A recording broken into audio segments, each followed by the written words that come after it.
Price God. கர்த்தருடைய பரிசுத்த நாமத்துக்கு மகிமையும் கனமும் உண்டாவதாக. உங்கள் அனைவருக்கும் 2026ஆம் ஆண்டின் புத்தாண்டு நல்வாழ்த்துக்களை தெரிவித்துக் கொள்கிறேன். இன்றைக்கி அநேக கிறிஸ்தவர்களுக்கு வருஷம் பிறந்ததும் பார்த்திங்கன்னா வாக்குத்தத்தங்கள் கொடுக்கப்பட்டிருக்கும். அந்த வாக்குத்தத்தங்களை நம்ம சுதந்திரத்துக் கொள்கிறோமா? வருஷம் நம்ம வாக்குத்தத்தை வாங்கி கொண்டே தான் இருக்கிறோம். ஆனால் அந்த வாக்குத்தத்தம் ஒரு சிலருக்கு கிரியை செய்யும், ஒரு சிலருக்கு கிரியை செய்யாமல் இருக்கும். என்னைக்காச்சும் நம்ம யோசிச்சிருக்கோமா, ஏன் இந்த வாக்குத்தத்தம் நமக்கு பலிக்க மாட்டுது? ஏன் இந்த வாக்குத்தத்தம்? கர்த்தர் உங்களை ஆசீர்வதிப்பார், உங்களை பெருக பண்ணுவார், நான் உன்னை விட்டு விலகுவதும் இல்லை, உன்னை கைவிடுவதும் இல்லை சொல்லிட்டு ஒரு அநேகமான ஆசீர்வாதமான வாக்குத்தத்தங்களை கொடுக்குறோம். ஆனால் இன்னைக்கு அந்த வாக்குத்தத்தை நம்ம ஏன் சுதந்திருக்க மாட்டோம்? இன்னைக்கு அந்த காரியத்தை நம்ம பார்க்க போறோம். அதாவது இன்னைக்கு ஒரு விதமான வாக்குத்தத்தம் பார்த்தீங்கன்னா, யோசுவா 1ஆம் அதிகாரம் 5ஆம் வசனம். நான் மோசையோடு இருந்தது போல உன்னோடும் இருப்பேன், நான் உன்னை விட்டு விலகுவதும் இல்லை, உன்னை கைவிடுவதும் இல்லை. இந்த வாக்குத்தத்தம் எங்கள் சபைகளிலும் ஒரு காலத்தில் கொடுக்கப்பட்டது.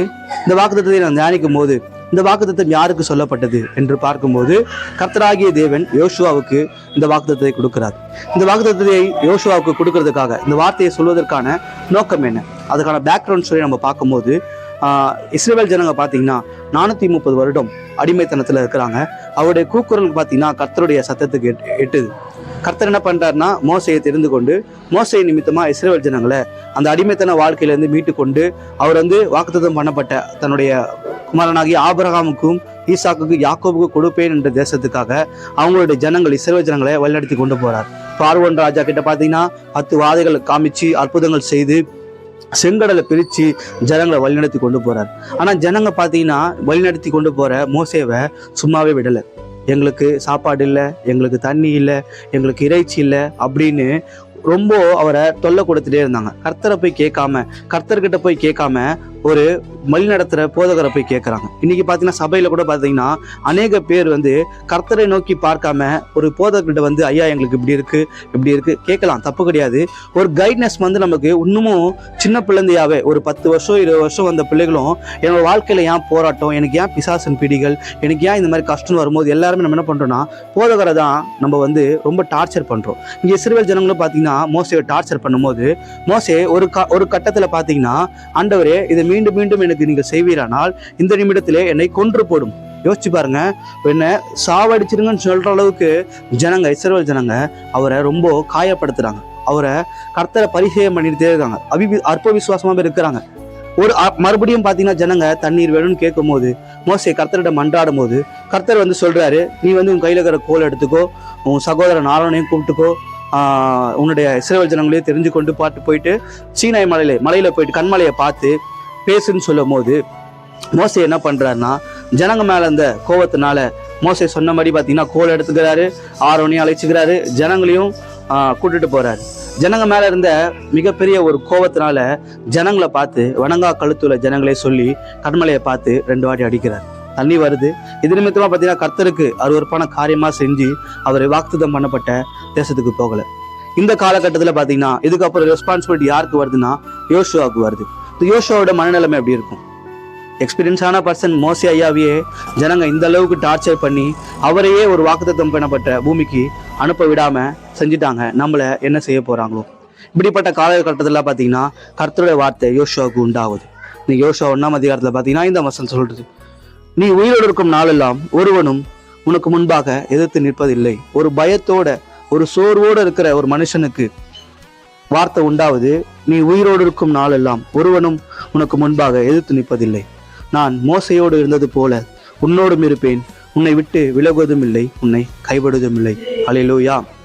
இந்த வார்த்தையை கொடுத்ததுக்கு அப்புறம் பார்த்தீங்கன்னா ஏன் ஆண்டவர் இந்த 6 லட்சம் பேர் வழிநடத்தி கொண்டு வரும்போது 6 லட்சம் பேர்ல மற்றவர்களுக்கு கிடைக்காத, மோசையோட பிள்ளைகளுக்கு கிடைக்காது, ஆசாரியனாக ஆரோனோட பிள்ளைகளுக்கு கிடைக்காத ஒரு பொக்கிஷம், வழிநடத்தக்கூடிய ஒரு பொக்கிஷம் ஏன் யோசுவாவுக்கு மாத்திரம் கிடைச்சது? யோசுவா ஏதாவது மோசே ஐயாக்கும் இல்லை மற்ற மக்களுக்கும் ஒரு ஐஸ் வச்சு சமோசா, போண்டா, கறி, மீன், பிரியாணி வாங்கி கொடுத்து ஏதாவது ஐஸ் வச்சு இந்த காரியத்தை பெற்றிருப்பாரா? கிடையாது. யோசுவாவுக்குன்னு ஒரு நல்ல சில குணங்கள் இருக்கு. நீங்க யாத்திராகமம் 17ஆம் அதிகாரம் 9ஆம் வசனம் வாசிச்சிங்கன்னா, அப்பொழுது மோசே யோசுவாவை நோக்கி, நீ நமக்காக மனிதரை தெரிந்து கொண்டு புறப்பட்டு அமலேக்கியோட யுத்தம் பண்ணு. அல்லேலூயா. அதாவது என்னன்னா 430 வருடம் ஒரு அடிமைத்தன வாழ்க்கையில இருந்த ஜனங்கள்கிட்ட ஒரு யுத்தத்திற்கு அமலேக்கியர் வராங்க. அமலேக்கியர்னா யாரு? ஜனங்களை அப்படியே அழியோடு அழிக்கக்கூடிய ஒரு கூட்டம். யோசிச்சு பாருங்க, 430 வருஷம் அடிமைத்தன வாழ்க்கையில கோடாரி பிடிச்ச கைகள், சுத்தி பிடிச்ச கைகள், ஒரு அடிமைத்தன வாழ்க்கையான ஒரு மூட்டை தூக்குற வேலைகள், கல் உடைக்கிற வேலை, விவசாய தொழில், அது போன்று ஒரு அடிமைத்தன வாழ்க்கையை செஞ்சிருந்த ஜனங்களுக்கு திடீர்னு ஒரு போர் வருது. அவங்களால கத்தி பிடிக்க முடியுமா? அவங்களால கேடகத்தை பிடிக்க முடியுமா? ஈட்டி எய்ய முடியுமா? வில்லு விட முடியுமா? இது போன்ற காரியம் நடக்கும் போது முன்னாடி பாத்தீங்கன்னா ஜனங்க அற்ப விசுவாசத்தின்படி கர்த்தர் செய்த அற்புதங்களை மறந்த ஜனங்களா இருக்கிறாங்க. ஆனா மோசே யோசுவாவை தெரிந்து கொண்டு யோசுவாவை பார்த்து சொல்றாரு, நீ நமக்காக ஜனங்களை மனிதர்களை தெரிந்து கொண்டு புறப்பட்டு போ. இங்க நம்ம யோசுவா கிட்ட பார்க்க வேண்டிய முகத குணம் என்னன்னா விசுவாசம்.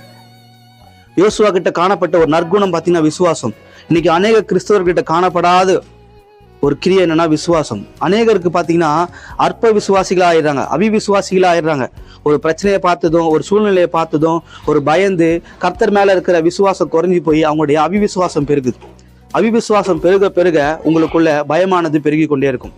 இன்னைக்கு அநேக பேருக்கு பார்த்தீங்கன்னா பயம், வாழ்க்கை குறித்து பயம், கணவன் மனைவியை குறித்து பயம், பிள்ளைகளை குறித்து பயம், வேலையை குறித்து பயம், வருமானத்தை குறித்து பயம், வீடை குறித்து பயம், காரை குறித்து பயம் அப்படின்னு ஒவ்வொரு காலகட்டத்திலையும் மனுஷர்களுக்கு பயமானது இன்க்ரீஸ் ஆகிட்டே தான் இருக்கு. ஏன் நமக்கு இந்த பயம்? கர்த்தர் நம்மோடு இருக்கிறார், ஆனால் நம்ம கிட்ட விசுவாசம் இல்லாமல் பயம் பெருகிட்டு கொண்டே இருக்கு. இந்த காணொலியை கேட்குற நீங்க நினைக்கலாம், என்ன தம்பி நீ ஈஸியாக சொல்லிட்டு போயிடலாம், என் வாழ்க்கையை பாரு, எவ்வளோ இஎம்ஐ, எவ்வளோ கடன் பிரச்சனை, எவ்வளோ ஃபைனான்ஸு, எவ்வளோ தண்டல், எவ்வளோ ரெண்ட்டு, எவ்வளோ கடன் இஎம்ஐ, பேங்க் இஎம்ஐ சொல்லி நம்ம நினைக்கலாம். ஏன்னா நமக்கு முன்னாடி இருக்கிற நம்ம பிரச்சனையை பார்த்து, சூழ்நிலையை பார்த்து நம்ம சோர்ந்து போகிற காலங்கள் தான் அதிகம். இது நமக்கு மாத்திரமா? நீங்கள் இயேசு கிறிஸ்துவோட சீஷர்கள், நீங்கள் மத்தேயு 14ஆம் அதிகாரம் 26ஆம் வசனத்துலேருந்து பார்த்தீங்கன்னா அதை நான் ஒரு ஸ்டோரியாக சொல்லிடுறேன். கர்த்தராகிய இயேசு கிறிஸ்து பார்த்தீங்கன்னா சீஷர்களை படகுல அனுப்புகிறாரு. கடலில் பார்த்தீங்கன்னா எதிர்காத்து வீசும்போது கடலில் கப்பல் தழும்புது. அதனால ஜனங்க சீஷர்கள் பார்த்தீங்கன்னா பயப்படுறாங்க. இயேசு கிறிஸ்து நடந்து வர்றாரு கடல் மேலே. இயேசு கிறிஸ்து நடந்து வருவதை சீஷர்கள் பார்த்து ஆவேசம் சொல்லி பயப்படுறாங்க. ஒன்று இயேசு கிறிஸ்து சொல்றாரு, திடன் கொள்ளுங்கள், நான் தான், பயப்படாதீர்கள் சொல்றாரு. ஒன்று என்ன பண்றாரு, பேதுரு ஐயா, ஆண்டவரே வருகிறது நீதானா, நானும் உன்னிடத்தில் வர எனக்கு அனுமதி கொடுன்னு சொன்னது. ஆண்டவர் வான்னு சொல்றாரு. பேதுரு பார்த்தீங்கன்னா கடல் மேல் நடந்து போறாரு. காற்றையும் கடலையும் பார்த்து பயந்து அவர் விழுந்து போறாரு. ஆண்டவரே என்னை ரட்சியும் சொன்னதும் ஆண்டவர் கையை பிடிச்சி தூக்கி, அற்ப விசுவாசியே ஏன் சந்தேகப்பட்டாய், ஏன் பயந்தா என்றார். இன்னைக்கு அருமையான தேவ ஜனமே, நம்ம எல்லாரும் பார்த்தீங்கன்னா நம்மளுடைய பிரச்சனைகள், நம்முடைய கடன்கள், நம்முடைய சூழ்நிலைகளை பார்த்து, அழிந்து போகின்ற சூழ்நிலையை பார்த்து நம்ம பயந்து கடலோட ஆழத்துக்கு போறோம். நீங்க எப்பொழுதுமே உங்க சூழ்நிலையை பார்க்காதீங்க, உங்க பிரச்சனையை பார்க்காதீங்க. உங்க சூழ்நிலையும் பிரச்சனையும் பார்க்கும்போது நீங்க சோர்ந்து போவீங்க, பயந்து போவீங்க. உங்களை வழிநடத்துகிற கர்த்தராகிய தேவனை பார்க்கும்போது இம்மட்டுமாய் நடத்தி வந்த இம்மானுவேலர் இனிமேலும் நடத்துவார் என்று நம்ம ஒரு வைராக்கியமா இயேசுவை ஃபாலோ பண்ணும்போது, இயேசுவை பார்க்கும்போது நமக்கு உண்டான பிரச்சனைகள் அனைத்தையும் இயேசு கிறிஸ்து தீர்க்க வல்லவராக இருக்கிறார். யோசுவா கிட்ட இந்த நற்குணம் இதுதான். இஸ்ரவேல் ஜனங்கிட்ட இல்லாத ஒரு விசுவாசம் யோசுவா கிட்ட இருந்தது. அது மாத்திரமா, நீங்க மறுபடியும் யாத்திராகமம் 17ஆம் அதிகாரம் 9ஆம் வசனம் வாசிச்சீங்கன்னா, அப்பொழுது மோசே யோசுவாவை நோக்கி, நீ நமக்காக மனிதரை தெரிந்து கொண்டு புறப்பட்டு அமலேக்கியரோட யுத்தம் பண்ணு. ஹல்லேலூயா. நம்ம ஆல்ரெடி சொன்ன மாதிரி தான், ஒரு யுத்தமே பண்ண தெரியாத, சண்டை போட தெரியாத மனுஷன் புறப்பட்டு போ அப்படின்னு சொன்னதும் ஒரு கீழ்ப்படிதலை பார்க்குறோம். இன்னைக்கு ஒரு கிறிஸ்தவனுடைய மிகப்பெரிய அடிப்படையான விஷயம் என்னன்னா கீழ்ப்படிதல். இன்னைக்கு கீழ்ப்படிதல் இல்லாமல் இருக்கிறதுனால தான் குடும்பத்தில் அநேக பிரச்சனை, அநேக போராட்டம். கணவன் மனைவிக்குள்ள கீழ்ப்படிதல் கிடையாது, பிள்ளைகள் பெற்றோருக்கு கீழ்ப்படிய கிடையாது, மாமியார் மருமகளுக்கிட்ட கீழ்ப்படிதல் கிடையாது, மற்றவருடைய வார்த்தைகளுக்கு கீழ்ப்படியாதபடி ஒருத்தங்க ஏதாவது ஒன்று சொல்லிட்டா அந்த வார்த்தைக்கு சரி ஓகே அப்படின்னு அக்செப்ட் பண்ணிட்டு போக ஒரு சூழ்நிலை நம்ம கிட்ட இல்லாதபடி தான். ஏன்னா நம்ம வாழ்க்கையில ஒரு அந்த போகாத வரைக்கும் நம்ம வீட்டை பிரச்சனை தான் இருக்கும். அந்த ஈகோ நம்ம விட்டு போகும்போது தான் நம்ம ஒருவர் சிநேகிப்போம். நம்ம யாரையும் அற்பமா எண்ணாதபடி ஒரு தாழ்மை குணத்தோடு இருப்போம். இன்னைக்கு இந்த கீழ்ப்படியாமை நிமித்தம் தான் நீங்க எபிரேயர் 5ஆம் அதிகாரம் 8ஆம் வசனம் வாசிங்கன்னா, அவர் குமாரனா இருந்தும் பட்ட பாடுகளினாலே கீழ்ப்படிதலை கற்றுக்கொண்டு. அல்லேலூயா. ஒரு கர்த்தராகி இயேசு கிறிஸ்து பிதாவோட வார்த்தைக்கு கீழ்ப்படிஞ்சு எப்படி கீழ்ப்படியணும் அப்படின்னு சொல்லி நமக்கு கற்றுக் கொடுத்தார். இன்னைக்கு நிறைய பேர் பார்த்தீங்கன்னா ஞானஸ்நானம் எடுக்க மாட்டாங்க, திருவிருந்தில் பங்கு கொள்ள மாட்டாங்க. ஏன்? பாவம். ஏன்னா பாவத்தை போக்கதான் திருவிருந்து எடுக்கணும், ஞானஸ்நானம் எடுக்கணும்னு நினைக்கிறாங்க. இயேசு கிறிஸ்துவிட ஒரு பாவமும் கிடையாது, ஆனால் அவர் ஞானஸ்நானம் எடுத்தார். ஏன்? பிதாவுடைய கட்டளைக்கு கீழ்ப்படிந்தார், பிதாவோட திட்டத்துக்கு கீழ்ப்படிந்தார். இன்னைக்கு நம்ம கீழ்ப்படுகிறோமா? இன்னைக்கு போதகர் புறப்பட்டு போங்க, ஊழியத்துக்கு புறப்பட்டு போங்க, ஆட்களை தெரிந்து கொண்டு போங்க, போய் டிராக்ஸ் ஊழியம் பண்ணுங்க, சுவிசேஷம் பண்ணுங்க, தெருப்பிரசங்கம் பண்ணுங்க, கிராம ஊழியம் பண்ணுங்க, இல்லாத ஜனங்களுக்கு சத்தியத்தை சொல்லுங்கன்னு சொல்லி புறப்பட்டு போங்கன்னு சொல்லி உங்க போதகரோ இல்லை கர்த்தரோட வசனமோ சொல்லுது. ஆனா நம்ம என்ன பண்றோம்? கீழ்ப்படியது கிடையாது. இன்னைக்கு நம்ம வாழ்க்கையில வர போராட்டம் என்ன? வாக்குத்தத்தத்தை எப்படி சுதந்திரித்துக் கொள்ள முடியும்? யோசுவாவோட நற்கிற குணங்களை பார்க்கும்போது அவர்கிட்ட விசுவாசம் இருந்தது, கீழ்ப்படிதல் இருந்தது. இன்னைக்கு வாக்குத்தத்தம் பெற போகிற அருமையான தேவஜனமே, உங்ககிட்ட விசுவாசம் இருக்கா? எவ்வளவு பெரிய சூழ்நிலை வந்தாலும், பிரச்சனை வந்தாலும், கர்த்தர் எனக்கு சகாயர், கர்த்தர் எனக்காக சகலத்தையும் செய்து முடிப்பார் என்ற விசுவாசம் இருக்கா? அதே மாதிரி கர்த்தருடைய கற்பனைக்கு நம்ம கீழ்ப்படுகிறோமா? இன்னைக்கு ஒரு பிரச்சனையை பார்த்து சோர்ந்து போகிறோம், ஒரு ஊழியத்துக்கு போகணும்னா சோர்ந்து போகிறோம். இது மாத்திரமா? அவர்கிட்ட இருந்த இன்னொரு குணாதிசயம் நம்ம பார்க்கலாம். யாத்திராகமம் 24ஆம் அதிகாரம் 13ஆம் வசனம்.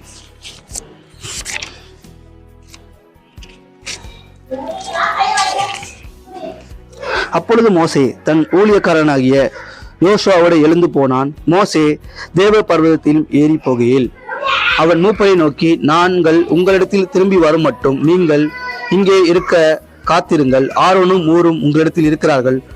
ஒருவனுக்கு யாதொரு காரியம் உண்டானால் அவன் அவர்களிடத்தில் போகலாம் என்றார். அல்லேலூயா. கொஞ்சம் யோசிச்சு பாருங்க. அடிமைத்தன வாழ்க்கையில இருந்த யோசுவா, நூனின் குமாரனாகிய யோசுவா, இங்க என்ன ஒரு கேட்டகரி, என்ன ஒரு ப்ரொமோஷன் ஆகுதுன்னா, அப்பொழுது மோசே தன் ஊழியக்காரனாகிய, அல்லேலூயா, தன் ஊழியக்காரனாகிய கர்த்தருக்கென்று வேலை செய்யும் போது கர்த்தர் உங்களை உயர்ந்த இடத்துக்கு கொண்டு போவார். இங்க பாத்தீங்கன்னா மோசே ஐயா மற்ற ஜனங்களை கொண்டு போகாதபடி, மற்ற ஜனங்களை யாரும் அழைத்து போகாம யோசுவா மாத்திரம் அழைத்து கொண்டு போறார். ஏன்? யோசுவா கிட்ட இருந்த விசுவாசம், யோசுவா கிட்ட இருந்த கீழ்ப்படிதல். இன்னைக்கு நீங்களும் கர்த்தருக்குள்ள விசுவாசமாகவும் கீழ்ப்படிதலாகவும் இருந்தீங்கன்னா கர்த்தர் உங்களை உயர்ந்த இடத்துக்கு கொண்டு போக வல்லவராக இருக்கிறார். ஆமீன். அது மாத்திரம் இல்லாம நீங்க இந்த வசனத்துல வாசிக்கும் போது பாத்தீங்கன்னா, மோசே ஐயா சீனாய் மலை மேலே ஏறி கர்த்தர்கிட்ட 10 கட்டளை வாங்க போகிறார். கிட்டத்தட்ட 40 நாள். கீழே பாத்தீங்கன்னா ஆரோனும் ஊரும் ஜனங்களோட ஆலோசனை பண்ணி கொண்டு இருக்கிறாங்க. ஆனா நடுவுல பாத்தீங்கன்னா ஓரேப்ல யோசுவா தனிமையில இருக்கிறார். அருமையான தேவ ஜனமே, இன்னைக்கு ஒரு கட்ட காலத்துல நம்மளும் தனிமையா ஊழியம் பண்ணக்கூடிய காலங்கள் வரும். ஆனா இன்னைக்கு ஜனங்க என்ன பண்றாங்க? இந்த அண்ணன் வந்தாதான் நான் ஊழியம் பண்ணுவேன், இந்த அண்ணன் பண்ணும்போது தான் நான் ஊழியம் செய்வேன், இந்த அண்ணன் கூட தான், இந்த சகோதரி கூட தான், இந்த நண்பர்கள் கூட தான். நானும் என்னோட வாலிப பிரயாசத்தை பாத்தீங்கன்னா என்னுடைய நண்பர்கள் கூட தான் ஊழியம் போவேன். என் நண்பர்கள் இல்லைன்னா ஊழியத்துக்கு போக மாட்டேன். ஏன்னா ஜாலியா இருக்காது. ஏன்னா மனுஷனை பிரியப்படுறதுக்காக இன்னைக்கு ஊழியம் அதிகம். இன்னைக்கு பாஸ்டர் வந்ததா ஊழியம் செய்வேன், இந்த பிரதர் வந்ததா ஊழியம் பண்ணுவேன், அந்த சகோதரி வந்ததா ஊழியம் பண்ணுவேன்னு சொல்லி நம்ம மனுஷங்களை பார்த்து ஊழியம் செய்யறோம். கலாத்தியர் 1:10 சொல்லுது, நீங்க யாரை பிரியப்படுத்துறீங்க? கர்த்தரையா மனுஷர்களையா? நீங்கள் மனுஷரை பிரியப்படுத்துறதா இருந்தால் தேவனுடைய ஊழியக்காரர்கள் அல்ல. இன்னைக்கு அநேக கூட்டம் என்ன மனுஷர்களை பிரியப்படுத்துறதாக தான். கர்த்தருக்கு இது பிரியமான காரியமா? தனிப்பட்ட முறையில் ஊழியம் செய்யறோமா? தனிப்பட்ட முறையில் ட்ராக்ஸ் ஊழியம் செய்யறோமா? தனிப்பட்ட முறையில் சுவிசேஷம் பண்றோமா? எல்லாத்துக்குமே எனக்கு ஒரு கம்பெனி கொடுங்க, ஒரு சப்போர்ட் எதிர்பார்க்கிறோம். இங்க யோசுவா கிட்ட ஒரு பார்க்குற அடுத்த ஒரு குணாதிசயம் பார்த்தீங்கன்னா, தனிமையிலே கர்த்தரை தேடுறது. அவர்கிட்ட காணப்பட்ட 3 அதிசயம். ஒன்று விசுவாசம், இன்னொன்று கீழ்ப்படிதல், மற்றது பார்த்தீங்கன்னா தனிமையில கர்த்தரை தேடுது. ஆனால் கீழே ஆரோனும் ஊரும் என்ன பண்ணாங்க தெரியுமா?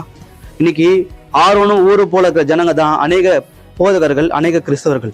தங்களுக்கு என்று ஒரு ஆட்டுக்குட்டியை உருவாக்கி, கன்றுக்குட்டியை உருவாக்கி, மனுஷங்கிட்டங்க ஜனங்கிட்ட இருக்கிற காதுல இருக்கிற கையில இருக்கிற நகையெல்லாம் வாங்கி கொடுத்து கர்த்தர் கொடுக்க சொன்னார், தெய்வம் கொடுக்க சொல்லி அவங்க கிட்ட வாங்கி ஒரு கன்றுக்குட்டியை உருவாக்கி அவங்களுக்குன்னு ஒரு சிலையை உருவாக்குறாங்க. அது தெய்வமாக்குறாங்க. இன்னைக்கு நிறைய பேர் பார்த்தீங்கன்னா பெருமை, என்கிட்ட வாங்க, என்கிட்ட ஜெபம் பண்ணுங்க, எங்க சபைக்கு வாங்க. கர்த்தர் யாவருக்கும் சமமான தேவன். கர்த்தரை நீங்க எங்குமே தொழுது கொள்ள முடியும். இங்க இருந்து நீங்க கர்த்தரை தொழுது கொள்ளலாம். ஆனா என்ன சொல்றாங்க? எங்க சபைக்கு வாங்க, எங்க கூட்டத்துக்கு வாங்க, எங்க போதகர் ஐயா கிட்ட வாங்க, அவர்கிட்ட பவர் இருக்கு அப்படின்னு சொல்லி ஜனங்களை தூஷிகமான காரியங்கள். இன்னைக்கு ஆரோனை போல ஊரை போல கூட்டம் கூடி கர்த்தரை ஜெபிக்கிற கூட்டங்கள் அதிகம். ஆனா யோசுவா போல தனிமையில கர்த்தருக்குன்று வைராகியமா நிக்கிற கூட்டங்கள் கிடையாது. நீங்க இந்த மாதிரி கூட்டத்துல இருக்க போறீங்க. ஆரோன் போல ஊர் போல கூத்தாடி கொண்டு பாட்டு பாடிக்கொண்டு வேசித்தனம், விபச்சாரம், கர்த்தருக்கு அருவருப்பான காரியங்களை செய்து கொண்டு இருக்கிற கூட்டத்தில் இருக்க போறீங்களா? இல்ல யோசுவா போல தனிமையில கர்த்தருக்கென்று வாழ போறீங்களா? நீங்க யோசுவாக்குன்ற தனிமையில வாழும் போது கர்த்தர் சொல்ற வாக்குத்தத்தை நீங்க பெற்றுக்கொள்ள முடியும். நான் மோசையோடு இருந்தது போல உன்னோடும் இருப்பேன், உன்னை விட்டு விலகுவதும் இல்லை, உன்னை கைவிடுவதும் இல்லை. உங்களுக்கு உண்டான பிரச்சனைகள் எல்லாத்திலும், உங்களுக்கு சோர்வு வரும், நிந்தை வரும், எல்லாத்திலும் யோசுவா கூட இருந்த தேவன் உங்களோட கூட இருப்பார். நீங்க அதுக்கான ஆதார வசனமாக நீங்க யோசுவா 3ஆம் அதிகாரம் 7ஆம் வசனம் வாசிங்கன்னா,